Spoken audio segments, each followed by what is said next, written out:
The views expressed on this program are those of the producers and individuals appearing on this program and do not necessarily reflect the views of the Sun Prairie Media Center staff, its video service providers, or the staff and elected officials of the City of Sun Prairie.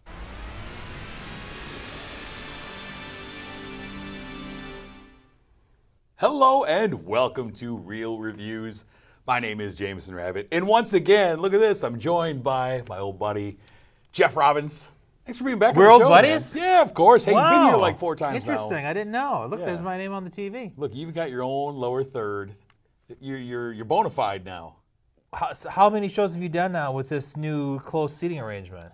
It's like the 4th one. It's Really? still not comfortable. It's making me a little awkward. Yeah. I'm feeling a little awkward about it. Yeah, I don't like being this close You're to you. very close to me. Yeah. Yeah. Well, we're going to see what happens. All right. But first, let's get started talking about some movies. We got a bunch of movies to talk about this week. A bunch? Some really big ones. The big blockbuster of the year. Let's do it. Why don't you came start out off? this week. So let's start with what we have on the marquee. It is the film Black Widow, a movie that has been much delayed, but it is one of the MCU's original Avengers.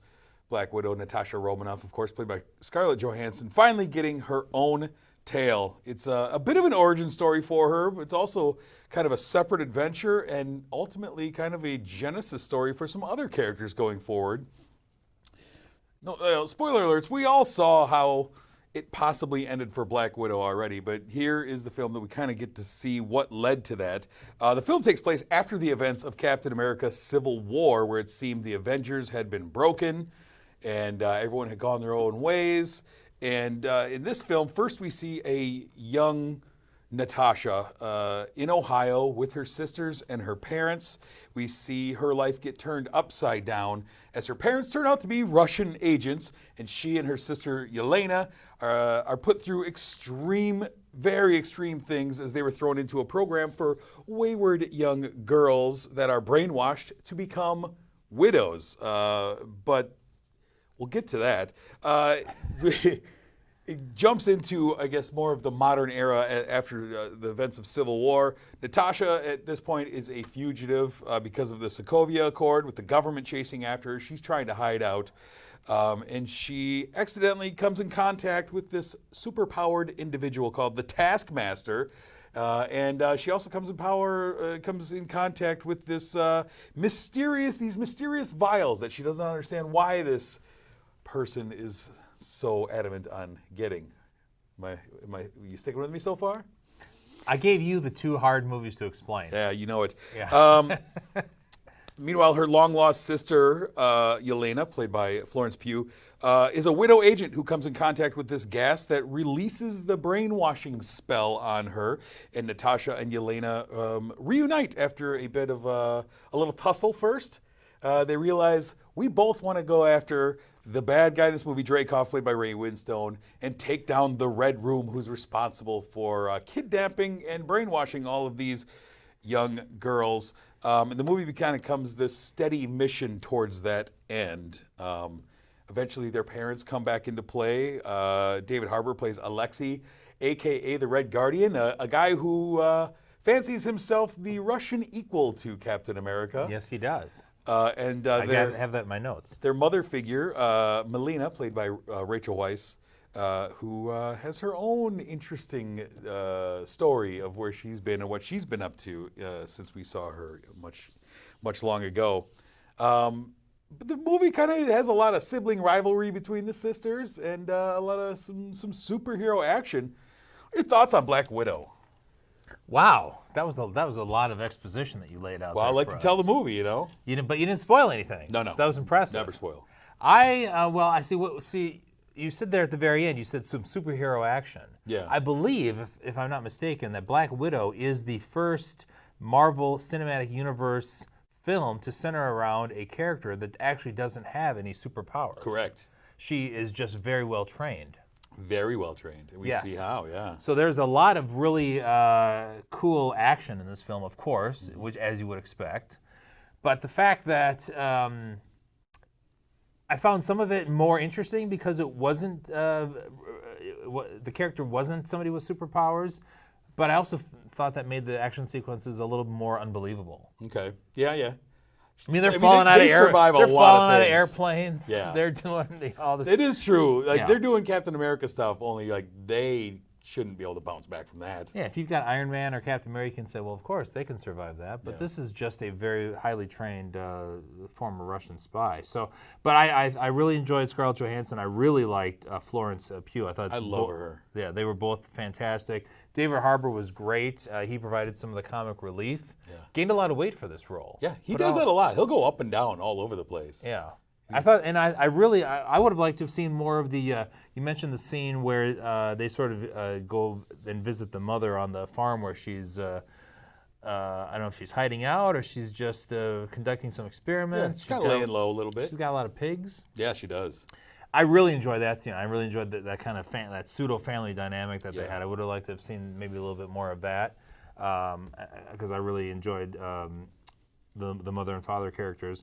I felt like you didn't mention William Hurt. I mean, when I was watching the movie, watching the credits, I should say, I'm like, oh, William Hurt's in this. Well, I like he's William been that Hurt. character in like 6 movies. Totally wasted. in this He's movie. been Ross in all the movies. I don't remember him. Is he really? Yes, since Incredible Hulk, he's played. I must General Ross. have missed those particular films because he's totally wasting this. He doesn't really do anything. Yeah, but he's always just kind of government stooge. Because there's no actor alive with greater range than William Hurt. Oh, wow. No, I'm Willem Dafoe would like to talk. being talk a to you. little facetious. But yeah, I found the plot to be confusing and complicated, but I liked it enough where I wanted to.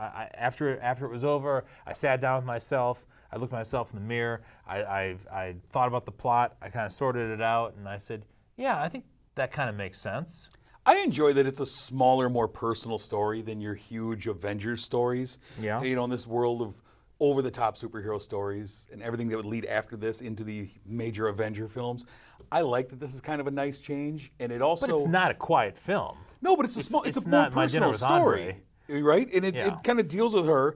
And these are like 4 of my favorite actors working today. The 4 leads in this movie. Who's the fourth? Rachel Weisz, David Really? She's Harbour, one of your Florence favorite Pugh. I think actors? she's great. Oh, interesting. In almost Okay. everything. But a great cast can often make a bad film. Sure, of Great course. cast doesn't mean anything. Yeah.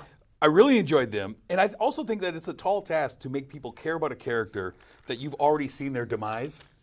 That's kind of one of the knocks on this movie was we've already seen how this ends for Black Widow.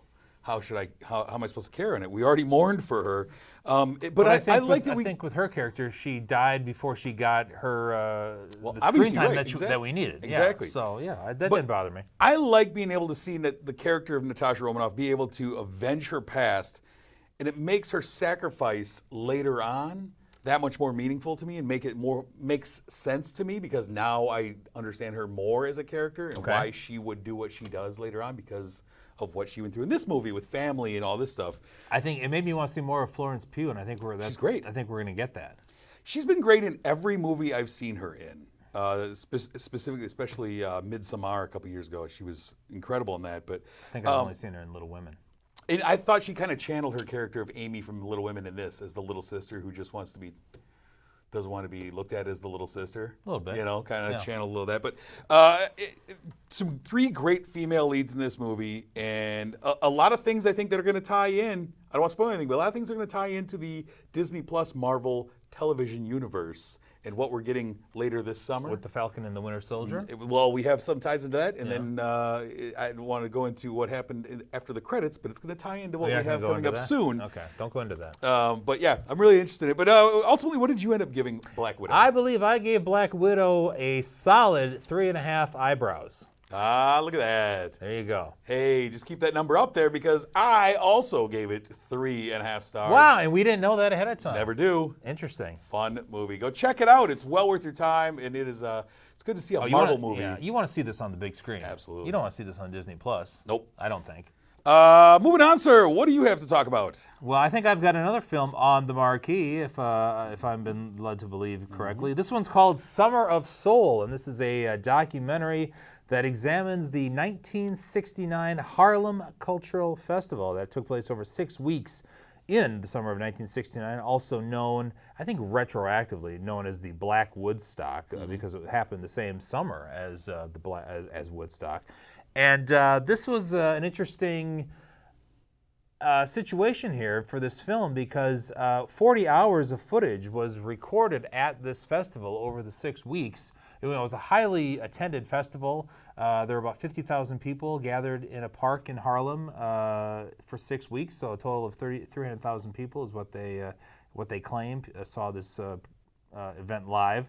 But 40 hours of footage was recorded. Apparently there were television specials that aired that summer on the New York PBS station, and then nobody's seen any of this footage since. Apparently they tried to make a film of it, and the producer, the guy who shot this footage, was told, don't care, not interested, go away. And recently, Questlove, is he of the Roots? Of course, yeah. Of course he's of the Roots, yeah. Decided to take this on as his first directorial project. And what we have is we have a documentary. It intercuts a lot between musical performances, as you're seeing on screen. Some great musical performances, many of which, or most of which, haven't really been seen. As we've said, we've got Stevie Wonder, Sly and the Family Stone, Gladys Knight and the Pips, Nina Simone, David Ruffin. And also, it kind of veers into a gospel section that I didn't personally enjoy as much, but that's my own personal taste. A lot of Mahalia Jackson and stable singers, but some great music. What bothered me about this film, Mr. Rabbit, is that it's a standard sort of a gripe I have with concert films, is that it was interrupted a lot for You wanted the music. I just wanted the music, Yeah. I mean, there were a lot of interruptions for small little interviews, little themed mini documentaries or mini docs, if you want to call it that, which were all very interesting. I don't think there was anything in this movie that I found dull or boring or irrelevant. In fact, just the opposite, because we're talking about the summer of 1969, and we're talking, if you haven't picked up on this already, obviously this was there's hardly a white person in this film. This is attended, you see the crowd shots, and almost everybody in the crowd appears to be, at least from the wide shots, African American. And this was seen as a event that African Americans could go and kind of release a lot of the tension that they had been feeling over the assassinations of Malcolm X and Martin Luther King and Bobby Kennedy. And so we're still dealing with a lot of these issues that are brought up in this film, obviously with police brutality. I thought one of the little interruptions that I liked discussed the man on the moon. I thought it was interesting to see a different perspective, which happened on one of the same Saturdays as the concert. I thought that was really interesting. The CBS reporter who was interviewing folks at the festival, and they were all like, "Don't care. We got all I see is a bunch of money going up on the moon. Spend that money right here in Harlem. We got a lot of people that could use that money," and I really thought that was interesting. I also found the little bit about Mayor Lindsay very interesting. I didn't really know a lot about Mayor Lindsay, who is a white Republican governor who apparently was quite beloved by the African American population of Harlem, because he really took to heart a lot of the issues of equality and all that kind of stuff going on. So ultimately, Mr. Rabbit, I'm of two minds of this film. I love the music. I found a lot of the documentary footage interesting, but I would have just liked less cutting into the music and more music. I really appreciated how they set this film up, though, to set the stage of the summer of '69 and everything that was going on, and especially in the culture in Harlem. Right. And how so many people, because of all these assassinations and all this, it could be hopeless for some, but this, it accentuates the African American culture and how painful and turbulent these times were. 1969 was a time of massive change for so many things. Right. And I like that this festival helped bring people together, offered a sense of pride and hope, and it had a message. And Jesse Jackson's out there right for the assassination of Martin Luther King, and he's giving a message of hope. Right. And I like that. And it's said a couple times in here, and how they're pushing the importance of being unapologetically black, right, in a time when that wasn't necessarily young, gifted, and black looked at as a thing. Oh, I love it. They could have played that song 3 times. Yeah, that was love that. Yeah. And I think that the message was great in here. And it's also interesting to see a soundtrack to the Summer of '69 that is very different than you normally get. You normally get the Woodstock soundtrack. Right. And this is a very different soundtrack. There's no canned heat in this film. Yeah, and I enjoyed that. And you see different perspectives on a lot of things. And I don't know. I really enjoyed. I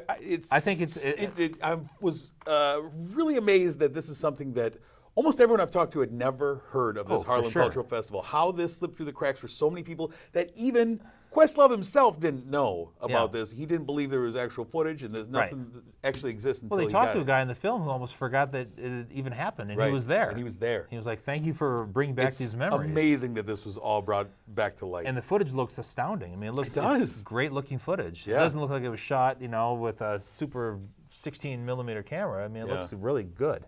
Yeah, I agree. And I think it's important to say real quickly that this is not a downer of a movie of like it's all political, down music. I mean, this is joyful music from most of these performers. I mean, the Nina Simone song, she gets a little political, but it's also in a sense of you got healing David the Ruffin community. singing "My Girl," and Yeah. What did you ultimately give Summer of Soul, the documentary? I think if it had stayed with a little more of the music, I probably would have given it 4 stars. But as it is, I gave it 3.5 stars. Nice. I really enjoyed this. I actually watched it twice this week. Enjoyable. Watched it with the family. I gave it 4.5 stars. I thought it was a really enjoyable documentary. Really well done. I'm glad Questlove was able to get this.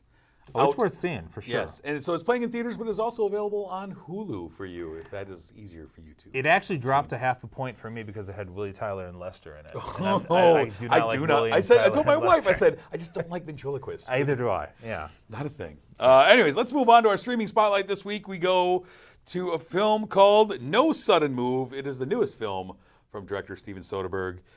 Stars a cast of many, but it is a period crime drama set in 1950s Detroit, focused on a man named Kurt, who is played by Don Cheadle. He's a small-time gangster who's hired alongside Ronald and Charlie. Ronald played by Benicio Del Toro, and Charlie played by Kieran Culkin. They are hired to threaten an accountant in a blackmail scheme. Said accountant is a man named Matt, played by, David Harbour. What? Doing double duty this week.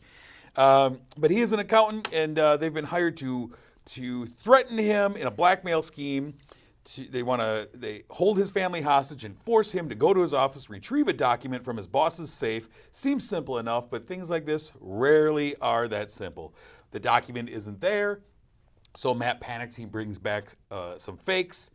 There's, as you would expect, there's always a betrayal among thieves, which leads to a messy situation at the house. This brings the eye of the local police, specifically John Hamm character of the local detective, who doesn't quite believe what he's being told about what's going on around here. Meanwhile, this screw-up has Kurt and Ronald in real trouble with some real big gangsters, and they try to get themselves out of trouble by kind of running their own scheme involving a mob boss, Frank Capelli, played by Ray Liotta, who's kind of showing us what Henry Hill would have looked like if he would have stuck around a little longer, I think. He's kind of channeling a little Henry Hill. And they're trying to kind of play different bosses against each other in an attempt to kind of scoop up this document and turn it into a big score for themselves. It's a lot of betrayals, a lot of discussions about what we can do, and we find that it all comes down to a businessman in the auto industry trying to hide designs for a catalytic converter. Oh, you're telling us too much. It's a true story. You're telling us too much. It's a fact. It's a factual story. It actually happened. Okay. This film kind of has this whole feeling as though it's kind of building to something. For me, it felt like it was building to something that it didn't quite reach. Interesting. I love this cast. Also, I love the return of Brendan Fraser. Good to see him. To screen. Didn't recognize him at first. Heard the voice, didn't recognize the man, but I root for Brendan Fraser. I love him. He gained a little weight. He has gained some weight. I don't know if that was for the role or if that was just I don't believe it was. Okay. I love this whole cast. I think it's a lot of fun. I love Bill Duke as the African-American head of the gangsters on his side, and how quietly scary he is in his role, and how he's kind of being played against each other. And it's, as a lot of these crime dramas, heist dramas, there's a lot of end-arounds as people are trying to outmaneuver each other. There's a lot of MacGuffins. A lot of red MacGuffins, herrings. absolutely. Who's that? Who are they partnered with? What's their end game? That kind of thing?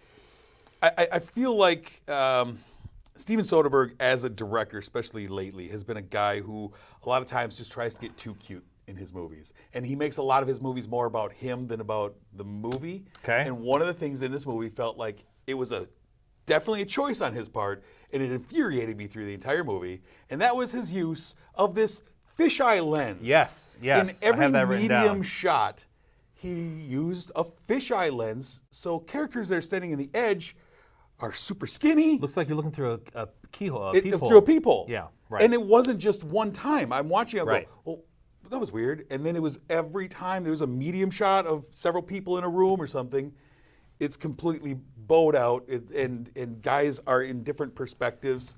And Was this shot on hated an it. iPhone? Doesn't he shoot some of his He movies? shot one of his most recent movies all on an iPhone. But not this one. I don't believe so. Okay. But that just was so distracting. I agree. It just infuriated me. But your thoughts on No Sudden Move? Well, I agree with what you said about the fisheye lens. I found that very distracting. I also feel like this film was you kind of hinted at this. I feel like this film was let down by its screenplay, written by Ed Solomon, who I went back and looked at some of his credits. He has not written very good films in the past. Yeah, I looked at that as well. He's written the Bill and Ted films, Eddie Murphy film called Imagine That. Oh, boy, legendary films. A couple more that weren't very impressive. I agree with you that I never really got invested in what this heist was all about. Yeah. It really didn't matter to me. Like you said, it was building to something. I kept wanting to care more about what these gentlemen were going after. I like the characters. I like Don Cheadle and Benicio Del Sure, Toro they're great. It was a together, great and I thought cast. that was fun. But I just There were felt like- moments that I really liked. I liked that all the characters were found their masks uncomfortable Yeah, and yeah. were kept complaining funny. about their masks. And we saw it in the trailer there where they're at David Harbour's boss's house, and the Benicio Del Toro character covers the wife with a sheet so she doesn't see what's going on. Oh, because he wants to take his mask off. Right. And doesn't want her to see him, so Yeah. he covers her with a blanket. Also, when David Harbour is getting the document from his boss, he's very nervous. This is not he's not a thug by nature. Right. And he tells his boss very slowly, "I'm going to have to get physical with you. Yeah. This is going to be a punch. A punch is going to come." Yeah. So I enjoyed that. I thought David Harbour was really a lot of fun. And yeah, I agree. It was great to see Brendan Fraser. I thought John Hamm's character was meaningless and kind of wasted. absolutely. Yeah. Normally, a cop character is going to have a little more juice in this Yeah. movie, and he just was just there because Right. we need to have a cop at some point. So I didn't really care about the plot necessarily, and I also there was the script sort of hinted at something that it didn't really flesh out, which was the sort of the disrupting or the destruction really of African American neighborhoods for the interstate, for the building of the interstate. Yeah, that was hinted at a couple deep plot. times, and you sort of had to really be paying attention to really get what they were getting at, Yeah. and I think that should have been maybe A lot explored of in missed a little more opportunities detail. here, I felt like. But Ultimately, I didn't think this was a terrible movie. well, what did you end up giving it? I think I gave No Sudden Move 3 stars Because for the strength of its cast and the fun time I had just really watching the cast sort of play off each other. Yeah, But there were some things in here that really bothered me. and that's kind of the exact same reason I gave it 3 stars as well. Oh, I enjoyed the cast, but I was left wanting quite a bit by I finally got on screen. So wish it could have been done better, but Soderbergh a little uneven in my book. But let's take a look back, sir, for a movie throwback this I week. hate all these agreements. Yeah, I know. I wish we had a big, dust up over this, but unfortunately, you picked the right scores. So there you go. What are we talking about for our movie throwback this week? So when I realized what No Sudden Move was about, I did a little Google search on the internet there, and I said I put in best heist films, and Vulture said the best heist film of all time was a film by Stanley Kubrick. Actually, his 6th film came out way back in 1956, called The Killing. So I said, hey, let's make that the movie throwback. And I think you were relatively irritated with me, but you went Not a along big with Kubrick it. fan, yeah. And this film, The Killing, stars Sterling Hayden as Johnny Clay. He's an ex-con. He's been in jail for about 5 years. He gets out and he wants to put together the heist to end all heists. He gets a bunch of guys together that are of various, as he says, they're not really criminals by nature, but they've all got their own reasons for wanting some cash, wanting a big payday. He thinks that it's going to be about a $2 million heist.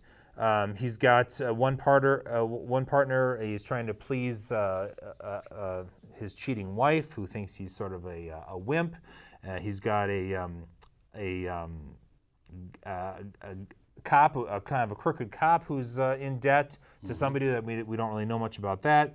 And so basically, these guys get together and they try to plan a heist of this racetrack, which involves shooting a horse. Of course.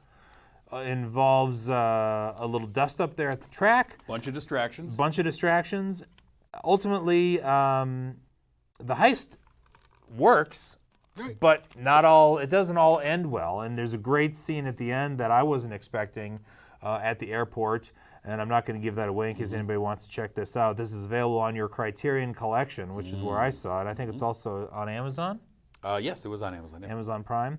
But yeah, this is it's funny because this movie has a lot of cliches. Now, maybe this was made before these became cliches, but just the fact that there's a character named Johnny, and there's the girlfriend who just kind of waits around for him, and then there's the tough-talking Moll who kind of tells her wimpy husband kind of where it's at, and she's cheating on him.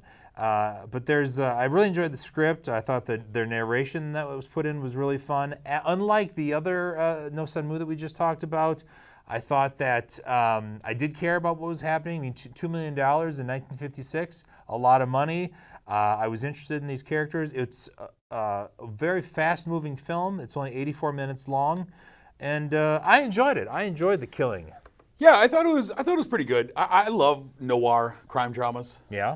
I think it's fun. I like when the heist is early in the movie, and then the heist is pulled off fairly early in the film, and it's like, okay, now the fallout of that heist is what we get into. And I like that when all the conspirators gather together and they're angling to get around each other. Yeah.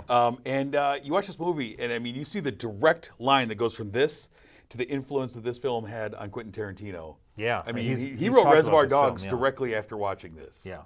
And Pulp Fiction. I mean, he loves this type of film. Right. And I enjoyed it. I'm not a big Kubrick guy, but it was an enjoyable enough film. I really enjoyed this cast. I thought it was a lot of fun. So I enjoyed it as well. The Killing, excellent. The Killing. Excellent selection. Let's take a look ahead, though, at what we have coming out the weekend of July 23rd. We have a couple of films that'll be coming to your box office. The first one is M. Night Shyamalan's new film, Old, about some folks who go out on a beach and some craziness happens, and Jeff just told me he thinks there's going to be a twist in the end. I don't know.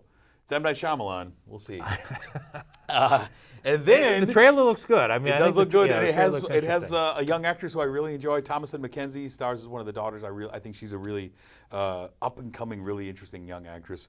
But that's coming out July 23rd. We also have a return to the G.I. Joe universe for a little spin-off movie in that universe where we have Snake Eyes. Is this a Lego movie? No, this is a live action. Live action, okay. Big movie. I'm going to skip that one. Snake Eyes, everyone's favorite mysterious ninja good guy. Okay. He's getting his own side project from those really unsuccessful G.I. Joe films that we've gotten. But those are the films that will be coming out July 23rd. Before we move any further, we want to thank our sponsor, Marcus Theaters, the Palace here in Sun Prairie. Thank you for sponsoring this program. We do appreciate it. I saw Tom when I went to see Blackwidow. Good to see Tom. Tom Reichel, good man over there at the Palace. Yep. He will provide you with a dream lounger if you ask him. Sir, thank you for joining me once again. Always a pleasure. I'm glad that you gave me a movie to watch that I enjoyed this week. Unlike the last time? Yeah, unlike last time, there exactly. You go, okay. Next week, I am going to be joined by the vivacious Sarah Rabbit on location. Ooh, look out. And we're going to be talking about... Real reviews first. It's going to be exciting. We're going to be talking about the new Space Jam movie. We might be talking about Escape Room 2. We'll be talking about Gunpowder Milkshake, and she's got a throwback movie that we have differing opinions on. Oh, that'll be fun. So that should be very exciting, but stay tuned for that. Again, we'll be on location from an undisclosed place, but until that time, I'm Jameson. Hey, I'm Jeff. Thanks for watching.